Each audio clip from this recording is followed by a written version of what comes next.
Nagsisimula ang pelikula sa pamamagitan ng pagpapakita kay Tommy Riley. Siya ay isang estudyante sa high school na napilitang lumipat at magsimulang muli kasama ang kanyang ama. Gayunpaman, ang kanilang bagong tirahan ay matatagpuan sa isang magaspang na lugar na sinasalot ng mga gang. Sa kanyang regular na araw sa bagong paaralan, nahaharap si Tommy sa problema habang sinusubukang takutin siya ng ilang lokal na kabataan. Dagdag pa sa kanyang mga paghihirap, natuklasan niya na ang tatlong kabataan na nanggigipit sa kanya ay kanyang kaklase. Bilang isang bagong mag-aaral, layunin ni Tommy na iwasan ang anumang salungatan sa mga pasaway na estudyante. Dahil dito, sinunod niya ang kanilang mga kahilingan ng hilingin sa kanya na lumipat ng upuan sa maraming pagkakataon. Gayunpaman, nang pinilit nila si Tommy na lumipat ng upuan sa ika-4 na pagkakataon, naiinis na si Tommy sa kanila at siya ay tumanggi, na nagdulot ng kanilang galit. Buti na lang at tila malapit na ang komprontasyon, pumasok ang guro sa silid at inutusan ang lahat na umupo. Nag-aatubili, sumunod ang mga maton, kahit na binalaan nila si Tommy ng napipintong paghaharap sa panahon ng recess. Si Tommy ay nananatiling matapang sa kabila ng mga banta, nilapitan nila si Tommy sa oras ng recess na sinamahan pa ng mga kakampi. Ngunit muli, naligtas si Tommy nang ang isa pang gang ay namagitan at ginulo ang komprontasyon.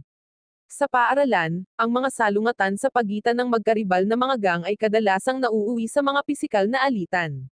Halimbawa, ang mga pinuno ng dalawang gang ay nakikibahagi sa isang tunggalian na may hawak na matatalim na armas sa kabila ng presensya ng ibang mga estudyante. Ang tunggalian ay napigilan ng mga guro bago pa magpatayan ang dalawang estudyante. Dagdag pa sa mga hamon ni Tommy sa paaralan, kinailangan din niyang harapin ang mga utang sa kanilang tahanan. Kailangang lumipat ng kanyang pamilya dahil sa dumaraming utang ng kanyang ama dahil sa pagsusugal pagkatapos ng pagpanaw ng kanyang ina.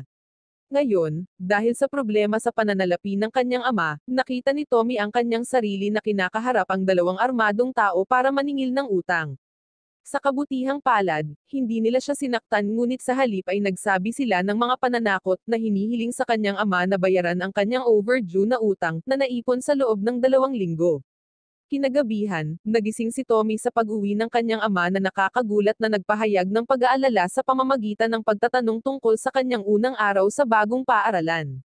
Pinili ni Tommy na magbigay ng maling positibong tugon ngunit naramdaman ng kanyang ama na may mali at pinaghihinalaang itinatago ni Tommy ang katotohanan. Atubili na isiniwalat ni Tommy ang naunang pagbisita ng dalawang kolektor ng utang na ikinalungkot ng kanyang ama sa pagtanggap ng responsibilidad sa kanilang sitwasyon na ipinangako ng kanyang ama na aayusin niya ang mga bagay-bagay. Nakakuha siya ng bagong trabaho sa isang maunlad na lungsod na may layuning mabayaran ang kanilang mga utang at mapabuti ang kanilang kalagayang pinansyal. Samantala, si Tommy, sa pakiramdam na may sapat na gulang upang harapin ang kanyang sariling mga problema, ay nagpasya na pagaanin ang pasanin ng kanyang ama sa pamamagitan ng pagkuha ng trabaho bilang isang dishwasher sa isang malapit na kainan na pag-aari ng mga magulang ng isa sa kanyang mga kaklase. Gayunpaman, isang gabi ang mga manggugulo mula sa paaralan ni Tommy ay lumitaw sa kainan at ipinagpatuloy ang kanilang naunang paghaharap nang makita siyang nagtatrabaho doon. Sa simula ay sinubukan niyang huwag pansinin ang kanilang mga sinasabi, ngunit nang itulak nila siya sa lupa, nagalit si Tommy at tumayo. Sa mabilis na galaw, siya ay lumaban at matagumpay niyang napabagsak ang dalawa sa kanila. Habang naghahanda siyang harapin ang pangatlo, isang matandang lalaki na hindi niya kilala ang namagitan. Sa hindi inaasahang pagkakataon, ang matandang lalaki na ito sa kalaunan ay nagpahayag na siya ay isang lokal na tagataguyod ng boxing na nagngangalang Jack. Hinangaan niya ang kakayahan ni Tommy sa pakikipaglaban at nagmungkahi ng pagkakataon para sa kanya na lumahok sa isang underground boxing match. Sa una ay nag-aalok si Jack ng $600, ngunit agad na tumanggi si Tommy na nagsasabi sa matanda na kailangan niya ng $1,250. Sa kabila ng ilang paunang pag-aatubili, si Jack ay sumang-ayon sa mga sinabi ni Tommy pagkatapos ng matinding negosasyon. Natupad ang kanilang kasunduan sa pamamagitan ng pagkamayan nilang dalawa na nakita ni Don, ang anak ng may-ari ng kainan. Kinabukasan ay dumating si Tommy sa secret fighting venue kung saan ipinakilala siya ni Jack kay Noah, ang kanyang magiging trainer at guardian. Hindi nag-aksaya ng panahon si Noah na pagsabihan si Tommy tungkol sa kanyang paparating na laban, na magiging parang isang larangan ng digmaan kung saan hindi mahalaga ang pagiging patas, lalo na laban kay Black Death, isang kilalang manlalaban na kilala sa kanyang maruruming taktika.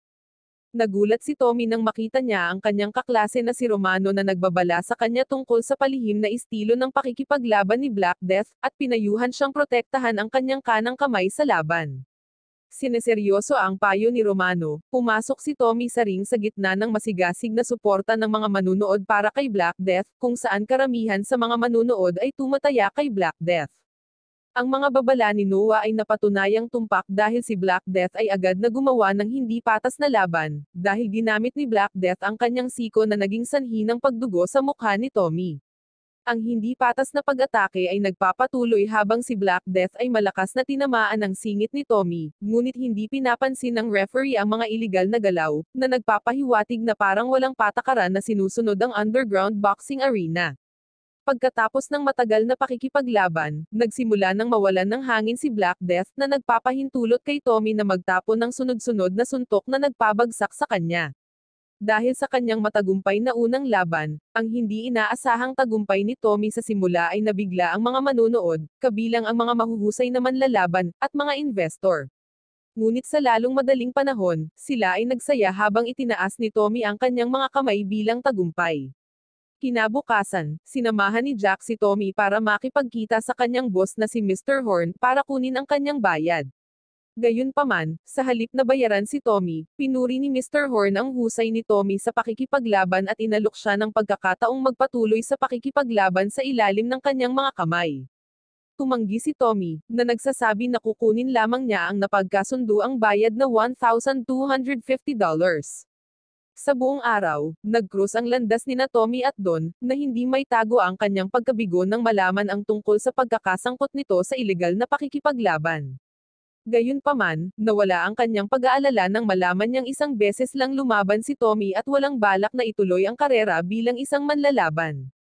Gayunpaman, ang mga bagay-bagay ay nagkaroon ng matinding pagliko nang pinuntahan ni Jack si Tommy para muling makipagkita kay Horn.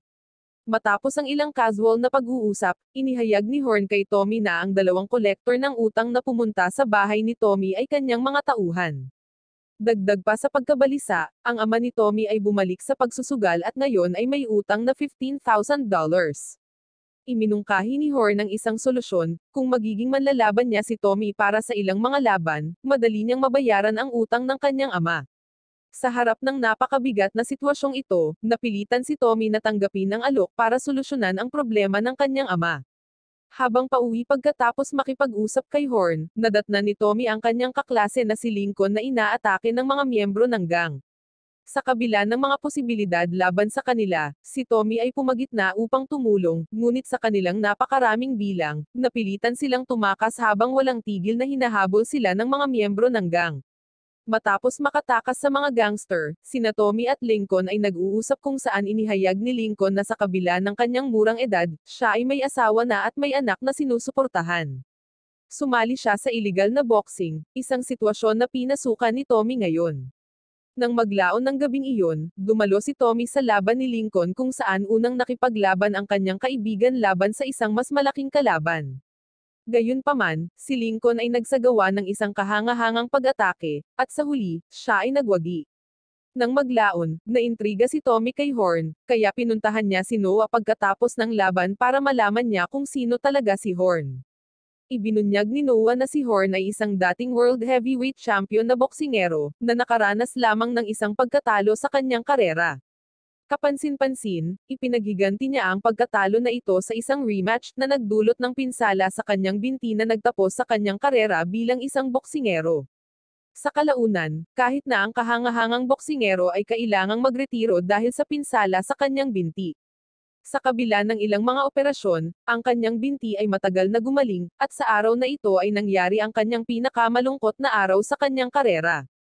Hindi makabalik sa ring dahil sa kanyang edad, lumipat siya sa isang matagumpay na karera bilang isang boxing promoter, na iniiwasan ang mga pisikal na panganib ng pinsala. Lumipas ang mga araw, bumisita si Don sa bahay ni Tommy habang siya ay nagsasanay, na nagpahayag ng pag-aalala sa kanyang kamakailang pagliban sa paaralan. Sa wakas ay sinabi niya kay Don ang tungkol sa paghihirap ng kanyang pamilya at sa kanyang pagbabalik sa iligal na boxing. Sa kanilang pag-uusap, nauunawaan ni Don ang kalagayan ni Tommy, at ang kanilang koneksyon ay lumalim. Umunlad ang buhay ni Tommy matapos sumali sa illegal boxing. Si Don ay naging isang palaging presensya sa kanyang buhay, at ang kanilang relasyon ay namumulaklak ng romantiko. Nakabuo din siya ng malapit na pakikipagkaibigan kina Romano at Lincoln, na nagbabahagi ng mga pang-araw-araw na sesyon ng pagsasanay at mga masasayang sandali na magkasama. Sa laban ng gabing iyon, sinaktan si Romano ng trahedya.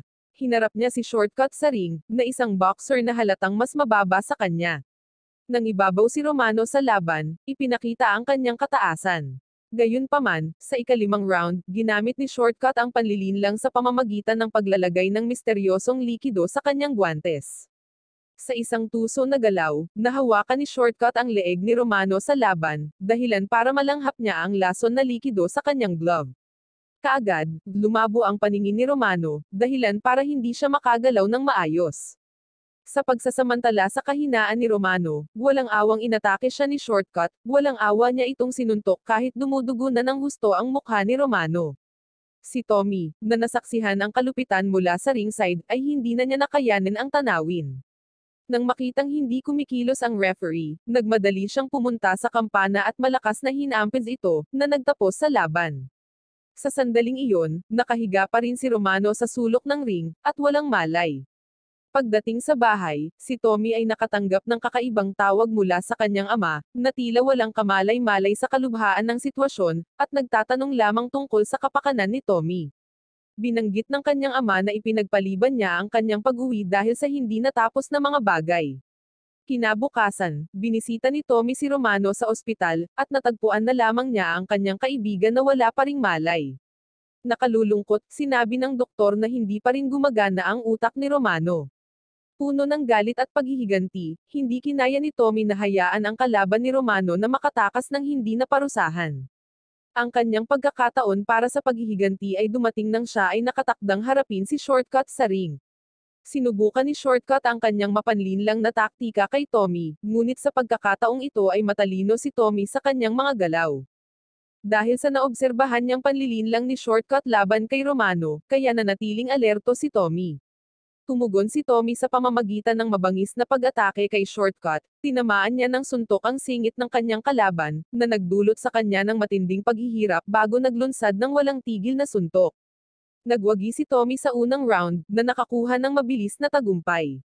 Sa malungkot na paglisan ni Romano, nanatili si Lincoln bilang tanging malapit na kasama ni Tommy. Gayunpaman, sa isang sesyon ng pagsasanay isang araw, biglang nanghine si Lincoln at bigla siyang bumagsak. Ibinunyag na si Lincoln ay nagdusin ng malubhang pinsala sa ulo noong nakaraang linggo, na nagresulta sa mga palatandaan ng pinsala sa utak.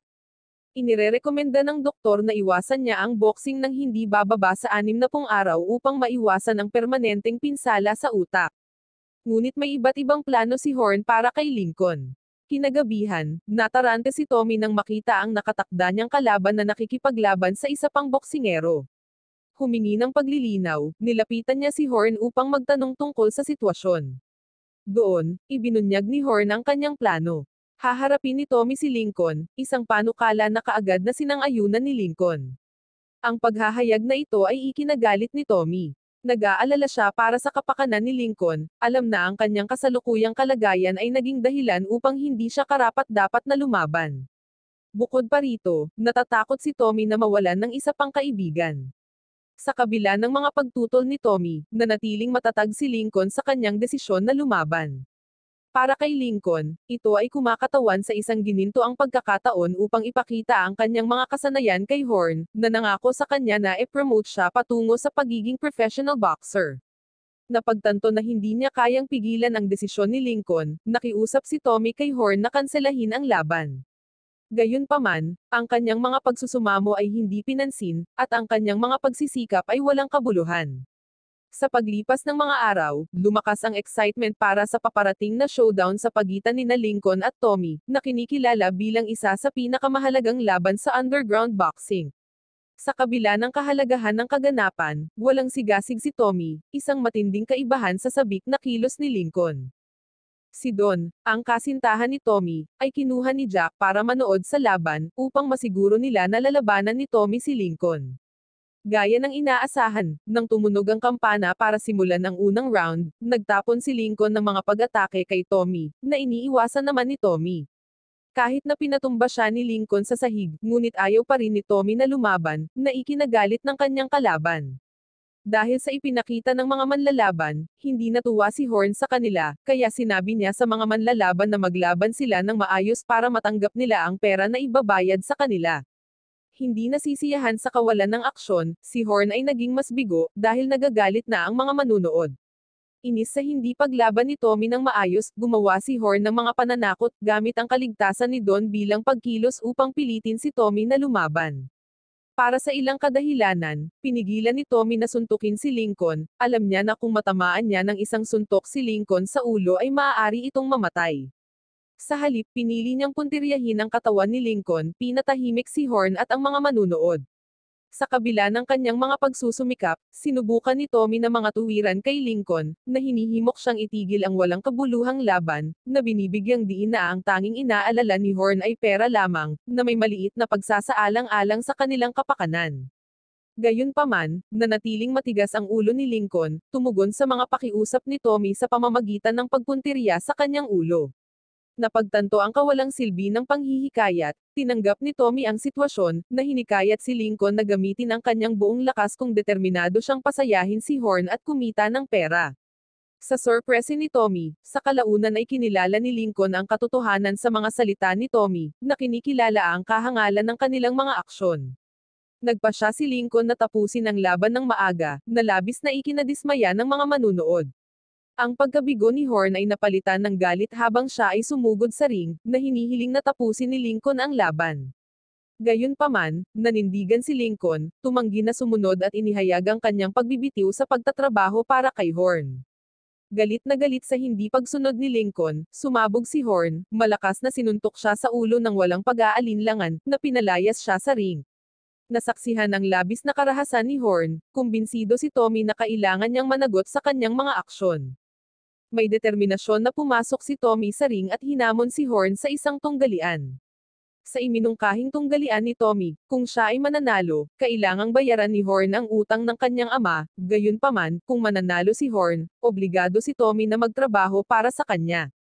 Sumasang-ayon sa mga tuntunin, gumawa si Horn ng isang kondisyon, ang tunggalian ay dapat isagawa ng walang gloves. Sa kanyang background bilang dating kampyon sa boxing, si Horn sa una ay nangibabaw kay Tommy, na makikita sa kanyang unang pangungutya at kahihiyan kay Tommy sa laban. Gayunpaman, ang pagmamataas ni Horn sa huli ay humantong sa kanyang pagbagsak. Sa kabila ng kanyang kabataan, napatunayang tuso at matalino si Tommy.